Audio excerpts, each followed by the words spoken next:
Good morning, ladies and gentlemen. Thomas here from UrbanX. As you can see, November got well out of hand for me this year, so I've got the beard going.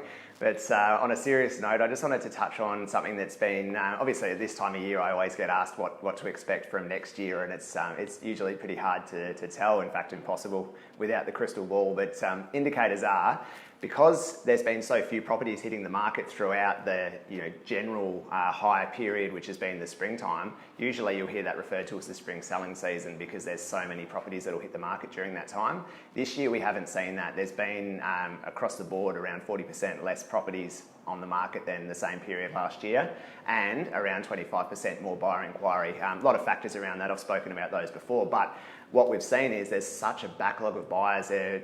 There's a lot of off-market transactions taking place, a lot more buyers agency transactions taking place, but still a heap of buyers unsatisfied that have come towards the end of the year, and they're probably getting pretty close to slowing down with open homes, etc. Now, I'm still getting contacted a lot by them, so they're still active, but the properties just aren't there. So the start of next year is going to be really strong. If you're looking at selling early January, get on there before everybody else comes on towards the end of January, and beat the market you want to be on. If you're selling, you want to be on in isolation rather than competition where possible. It's always going to be somewhat competitive, but where possible. So anyway, my hit prediction is that 2020 is going to be really solid in Brisbane. A lot of factors around that as well, talking about the market in Sydney and Melbourne, which has really recovered massively.